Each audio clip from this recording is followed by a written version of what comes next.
Nos últimos anos só se fala disso, o tal do microbioma intestinal. O microbioma está associado à saúde e à doença e trata-se de uma área de intensa pesquisa. Mas será que o estado atual do conhecimento permite tomar decisões baseadas em como um alimento ou uma dieta afetam esse microbioma?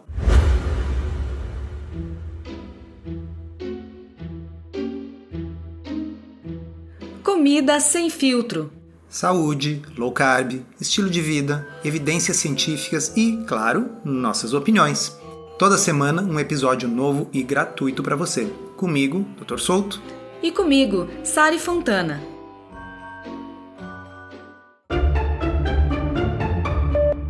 E hoje a gente inicia trazendo o artigo da semana, que tem um título enorme, mas eu vou ler aqui para não me perder. Reavaliando estudos de microbiota nutricional para refletir uma flexibilidade metabólica inerente do intestino humano. Uma revisão narrativa com foco em dietas ricas em gordura. Traduz, Dr. Souto, socorro. É uma aula de como não fazer um título. Sim. Né? Porque é um título que não dá vontade de ler. Qual foi o motivo por que eu resolvi ler esse artigo? Porque ele tratava de um assunto que eu já estava interessado e, na realidade, eu já estava escrevendo um artigo no blog sobre esse assunto. Só que esse é um artigo no blog que eu estou escrevendo há meses e nunca termino. Como assim meses? Conta pro pessoal o que está acontecendo, por que está demorando tanto para sair essa postagem, tá fazendo outras coisas, outros trabalhos, o povo quer saber. Primeiro eu não vivo de blog, né?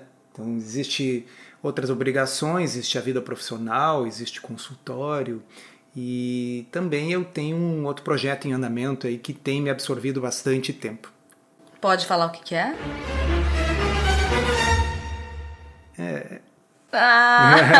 Hesitou. Bom, é assim, ó, é um livro, é que se eu falar agora aqui como falei publicamente, o pessoal vai me cobrar.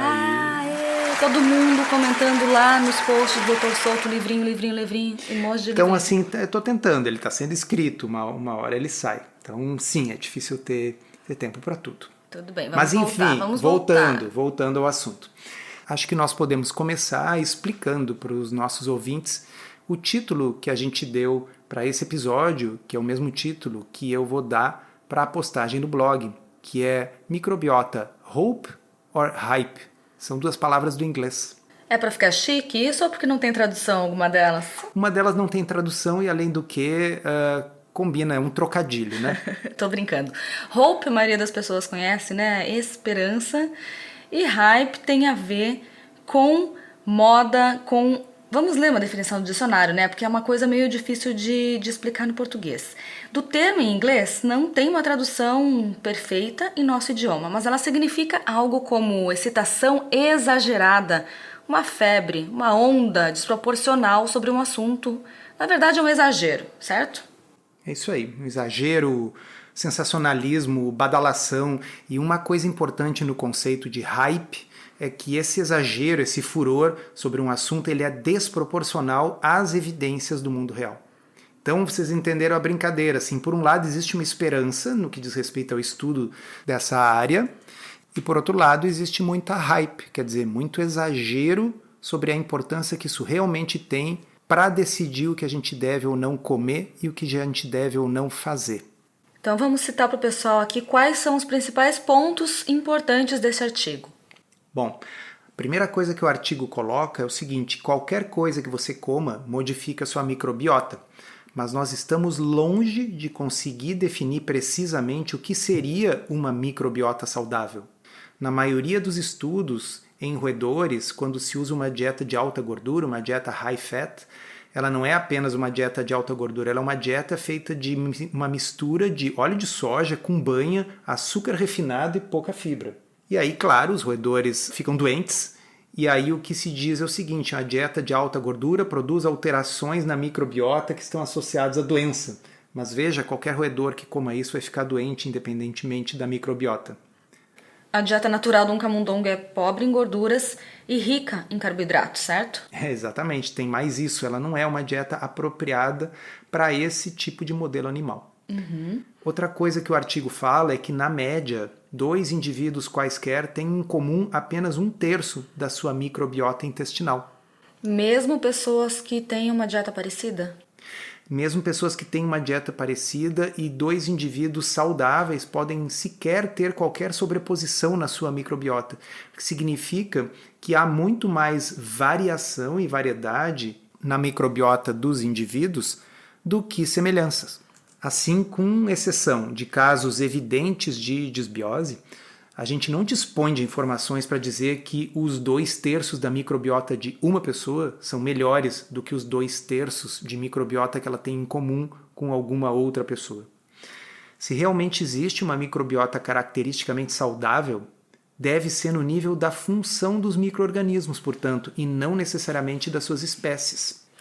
Isso significa que o nosso intestino, então, é flexível, digamos assim, sendo capaz de se adaptar, em termos de microbiota, às mudanças da nossa dieta, e essas mudanças são meramente expressões da capacidade do intestino de se adaptar a essas novas dietas. Exato. Então a gente tem que encarar que diferentes formas de se alimentar vão provocar, evidentemente, alterações na microbiota intestinal, mas isso não necessariamente significa que essa microbiota ficou mais ou menos saudável, porque nós sequer sabemos definir o que é uma microbiota saudável.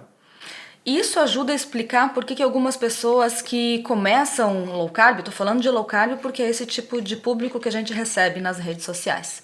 Comecei low carb e tive uma mudança no funcionamento do intestino, às vezes para constipação, às vezes para diarreia, esse tipo de coisa. Pode ser por causa disso? Eu acho que sim, porque é a mesma intervenção em indivíduos diferentes. Alguns ficam com um funcionamento intestinal maravilhoso, melhor do que jamais foi no passado. Outros ficam constipados, outros passam a ter diarreia.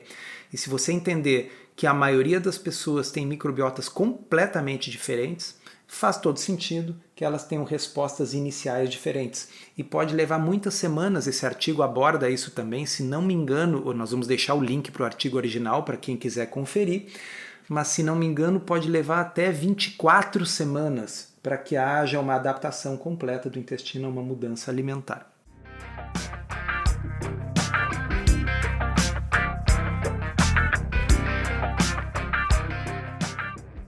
Bom, outra coisa que o artigo ainda cita como exemplo é a dieta cetogênica, que quase elimina as bifidobactérias, que são tidas como bactérias benéficas dentro da microbiota. No entanto, o intestino desses indivíduos segue tendo uma camada mucosa robusta e se acredita que nas pessoas que consomem uma dieta rica em carboidratos e rica em fibras, são as bifidobactérias que, metabolizando essas fibras e carboidratos, produzem os ácidos graxos de cadeia curta que vão nutrir essas células da mucosa. E, no entanto, elas quase desaparecem na dieta cetogênica e a mucosa fica muito bem, obrigado, mesmo na ausência de carboidratos fermentáveis. Ou seja, existe uma flexibilidade do intestino e da microbiota. E o que muitas vezes a gente faz é interpretar com os nossos vieses o que é bom e o que é ruim. E é isso que nós vamos conversar agora na parte principal aqui do nosso podcast. Muito bem, vamos começar então colocando algumas coisas que são verdade e são conhecidas. Então, muito do que se fala por aí sobre microbiota e microbioma são exageros, mas tem algumas coisas que são reais. Por exemplo, é verdade que nós temos mais bactérias do que células humanas no nosso corpo. E também é verdade que tais bactérias contêm genes, microbiota é a população de bactérias e microbioma é o conjunto de bactérias e de seus genes. É importante estabelecer também essa diferença de nomenclatura. De novo, microbiota é a população das bactérias e microbioma é o conjunto das bactérias e dos seus genes. Isso, porque duas pessoas podem ter uma mesma espécie bacteriana, mas essa espécie bacteriana tem genes diferentes em cada pessoa e, portanto, funções diferentes.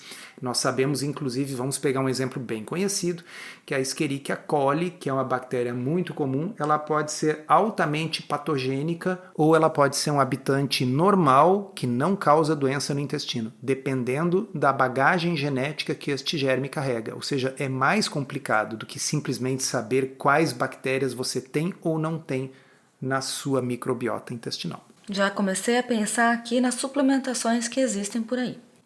Vamos falar sobre isso mais adiante. Bom, há muitas correlações, guardem esta palavrinha, correlações entre o nosso microbioma e condições de saúde e doença. Porque afinal, como quem me escuta e me lê e quem acompanha o nosso podcast já sabe, correlação não é a mesma coisa que causa e efeito. Bem, houve uma explosão de estudos recentemente nessa área e com certeza o microbioma é importante, o estudo dessa área vai trazer ainda muitos frutos, mas no momento, pelo que a gente está vendo aqui, parece mesmo haver muita hype. Hype, aquela palavrinha, exagero. E não é a primeira vez que isso acontece, pessoal. Vocês lembram do projeto Genoma Humano? O projeto Genoma reuniu milhares de cientistas, dezenas de países, custou 3 bilhões de dólares e gerou manchetes tais como, abre aspas, genoma humano, cientistas anunciam revolução no tratamento de doenças. Essas manchetes estavam por toda parte. Bom, nós estamos 17 anos depois disso e nós não estamos muito mais próximos hoje de curar o câncer ou de viver até os 140 anos de idade. Ou seja, o genoma humano era importante, mas tinha muita hype. Sim, ninguém está dizendo que o genoma não é importante, né? Ou que não tenha relação com câncer ou com longevidade. Mas só porque a gente conseguiu mapear o genoma humano não significa uma coisa automática que daí então a gente vai ter respostas para que a gente possa atuar sobre certas doenças. Essa palavrinha é a palavrinha-chave, Sari, atuar. Vou dar um exemplo aqui para vocês. Nós descobrimos milhares de genes que regulam o câncer. Hoje são literalmente milhares.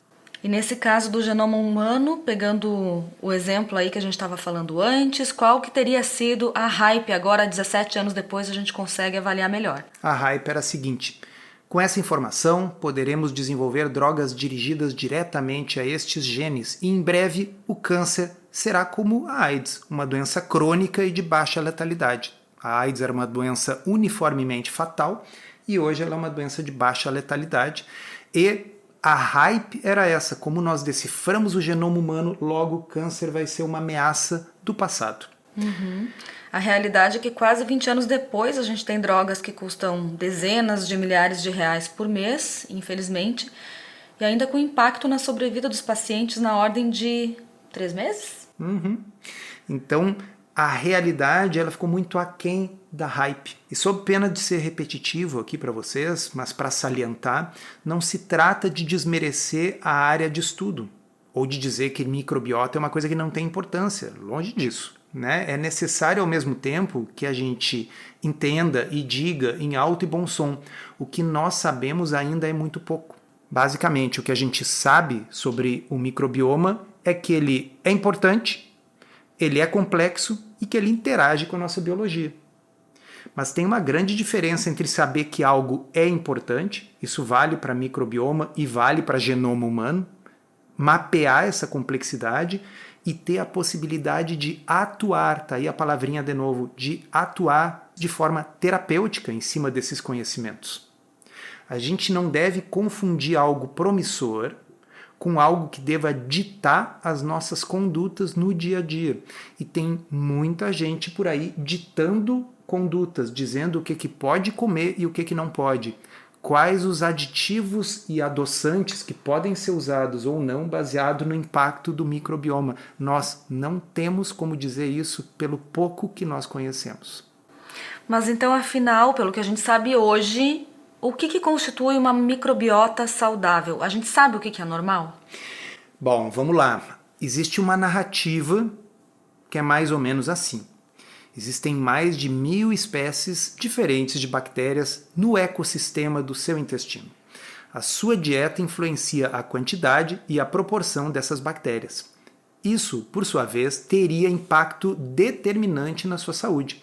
Em particular, e aqui vão entrar outros nomezinhos pouco conhecidos da maioria, mas que quem é da área da nutrição com certeza já ouviu falar. Em particular, a proporção de bactérias do filo Firmicutes, que seria ruim, versus as bactérias do filo Bacteroidetes, que seriam boas.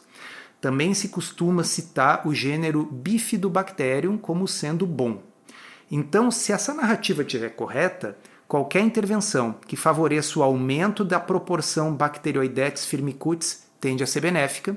Ao contrário, determinadas dietas ou aditivos que reduzam essa proporção, assim como reduzam a quantidade de bifidobactéria, deveriam ser evitados. Essa é a narrativa que está instalada e é repetida por aí e é ensinada. Então você está dizendo que essa é uma referência circular, certo? O problema é que a definição do que constitui um microbioma intestinal saudável, ela é, como você disse, circular ou tautológica, né? Como assim? Vamos lembrar que um dos grandes problemas dos estudos de epidemiologia nutricional é o quê? É o chamado viés do usuário sadio. O que é o viés do usuário sadio? Pessoal, vamos lá. Quem é a típica pessoa preocupada com a saúde?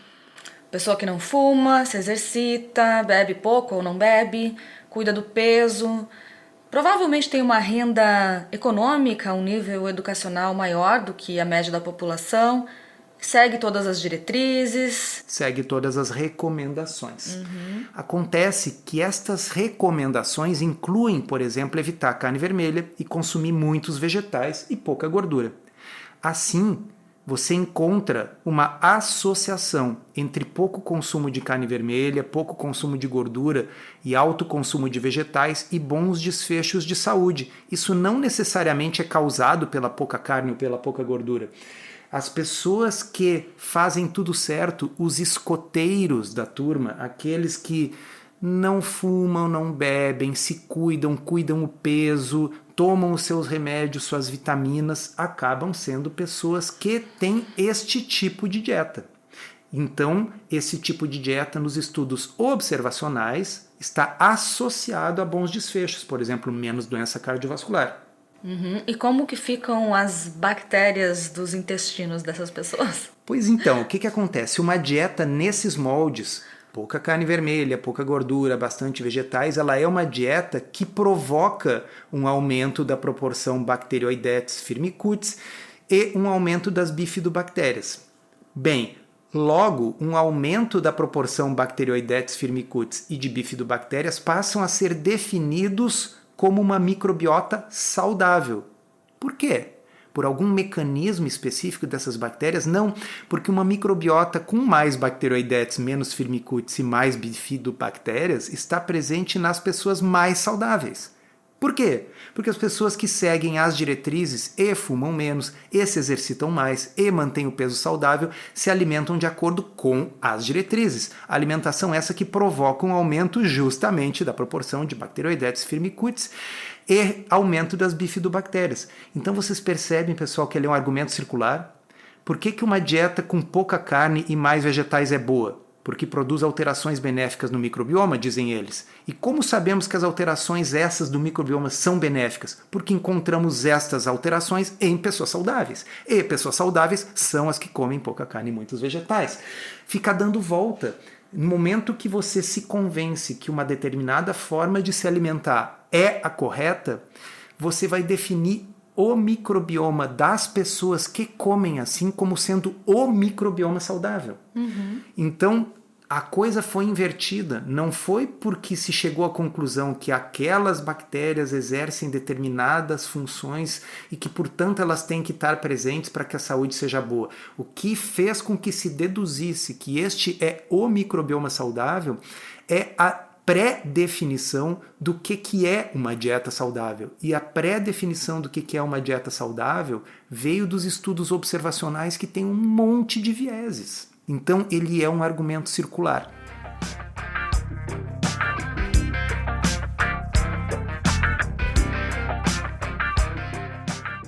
Bem, os antropólogos adoram estudar os Hadza, que são aquele grupo étnico da Tanzânia que vive como caçador-coletor, certo? Isso.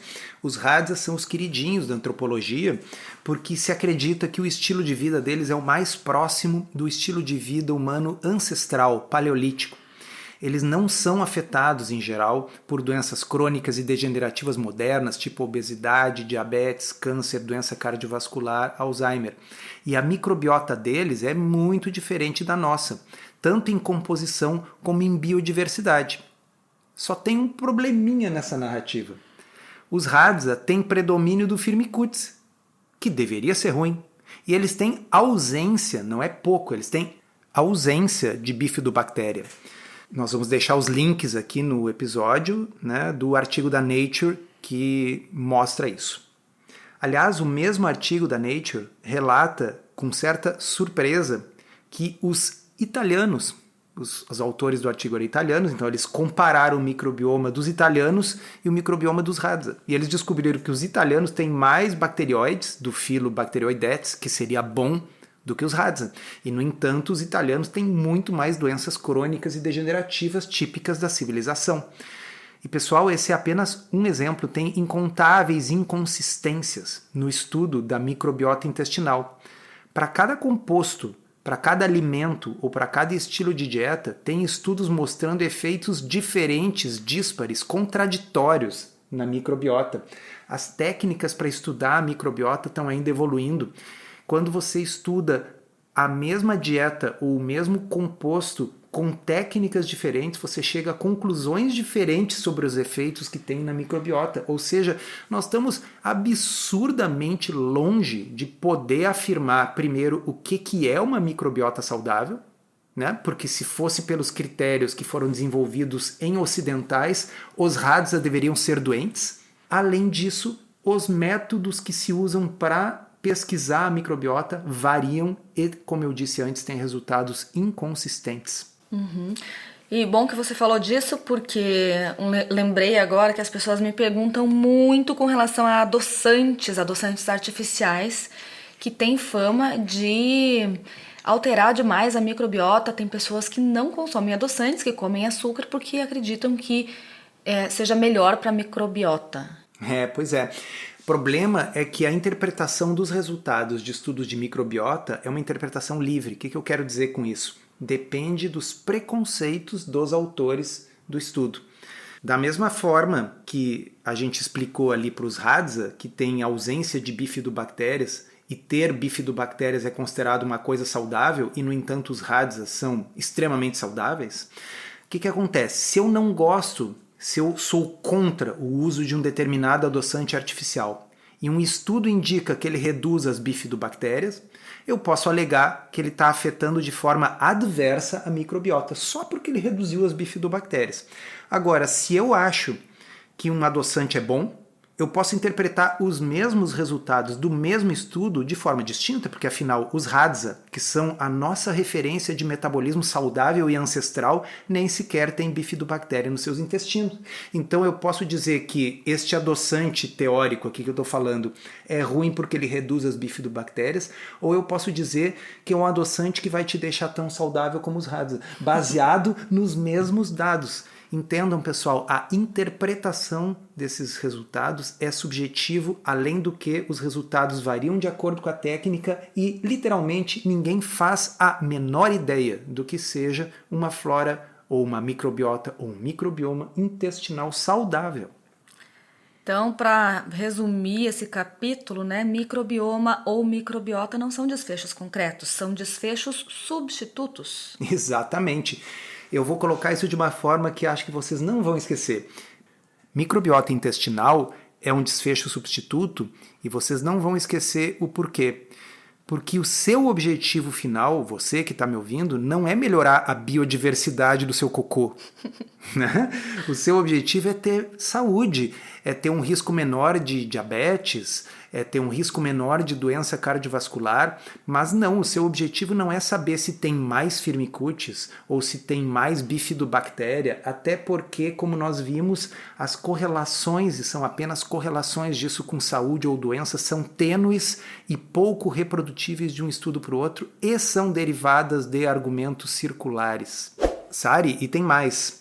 Até a comparação do microbioma com o genoma não é uma comparação justa, porque embora ambos sejam importantes, você obviamente não pode viver sem um genoma. Nenhum ser vivo vai viver sem um genoma. Mas vocês sabiam que existem, por exemplo, roedores em laboratório que são livres de germes? Eles simplesmente não têm um microbioma e eles vivem vidas normais? Ah, mas aí alguém vai dizer, nós não somos roedores. Como funciona isso para seres humanos? Então, pessoal, existem entre nós e aqui, muitos do que estão nos ouvindo talvez estejam nessa situação, pessoas que já fizeram a retirada cirúrgica do intestino grosso, fizeram uma colectomia total. E as pessoas colectomizadas, seja por câncer ou por doença inflamatória intestinal, também estão aí vivas e não estão desenvolvendo necessariamente diabetes ou doença cardiovascular por não terem essas proporções específicas de bactérias num microbioma que elas nem contêm. Então, se é possível viver sem o intestino grosso e não ter risco aumentado de diabetes, é meio estranho, né, afirmar que uma redução relativa de determinado filo ou de um grupo de bactérias causado pela exposição a algum adoçante artificial, como dizem, seria estranho dizer que isso aumenta o risco dessa doença e, portanto, deve-se evitar. Porque mudanças na composição da microbiota são desfechos substitutos, repito.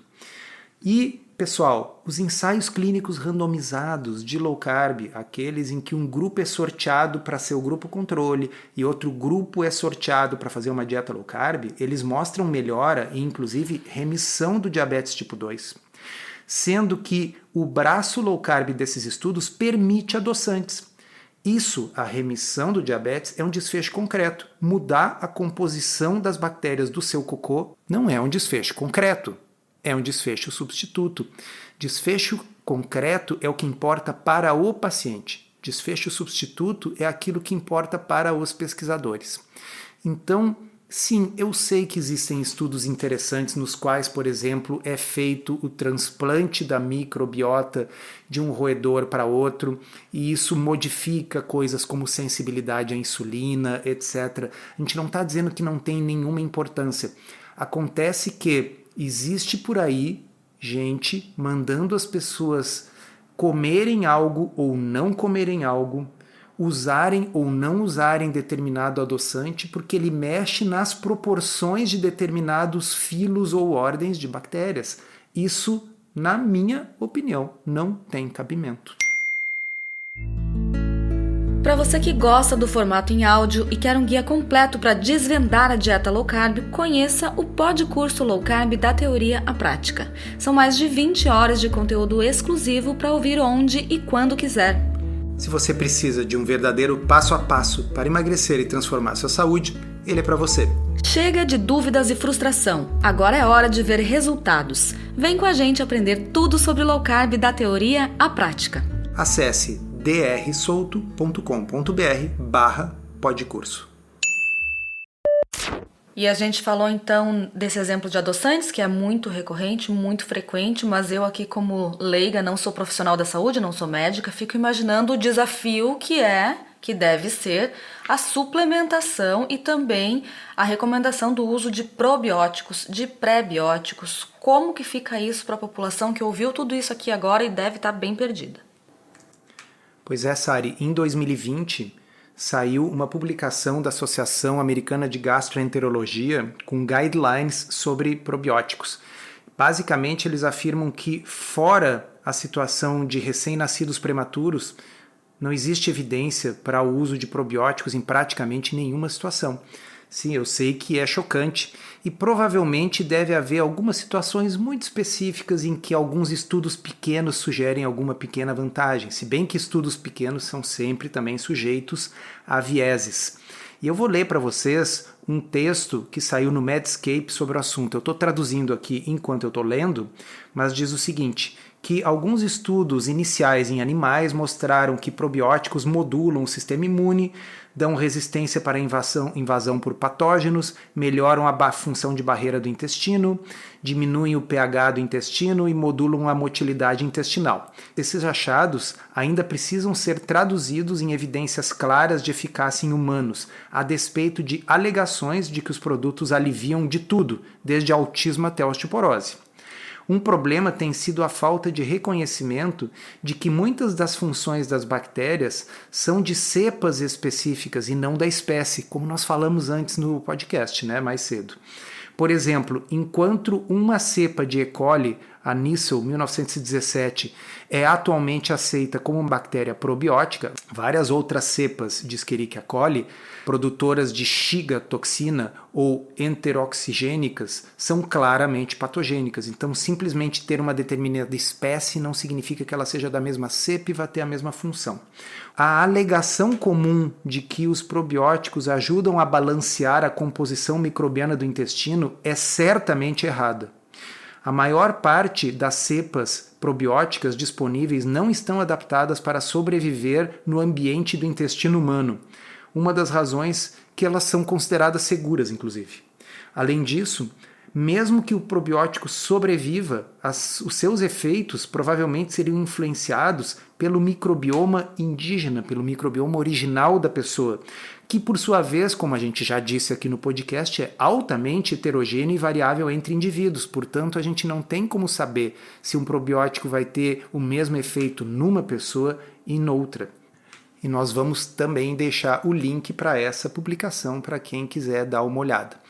Então, para terminar, eu diria que o resumo da ópera é que o microbioma ele é importante, com certeza, ele cumpre funções, há muito ainda o que estudar e o que descobrir, mas o que se sabe até hoje é pouco e completamente insuficiente para sair por aí ditando regras para o que as pessoas devem ou não devem fazer, para quais adoçantes ou quais aditivos as pessoas devem ou não devem usar e para quais dietas são saudáveis ou não são saudáveis. Se você quiser saber se uma dieta é saudável ou não, não é olhando o seu cocô no microscópio. Você vai saber se a dieta é saudável porque você tinha gordura no fígado e não tem mais. É um desfecho concreto. Porque você tinha diabetes e não tem mais. É um desfecho concreto. Porque você estava obeso e emagreceu. É um desfecho concreto. Porque você estava hipertenso e agora tem pressão normal. Este tipo de coisa é o que importa. Se você está seguindo uma estratégia alimentar que está trazendo resultados concretos, benéficos, pode ignorar completamente as alegações baseadas em microbioma. Elas são muito interessantes para a ciência básica e quem sabe, né, daqui a alguns anos a gente possa morder a língua e dizer, olha, na realidade a gente tem agora evidências para fazer as coisas de um jeito ou de outro baseado no microbioma. Por hora, pessoal, não.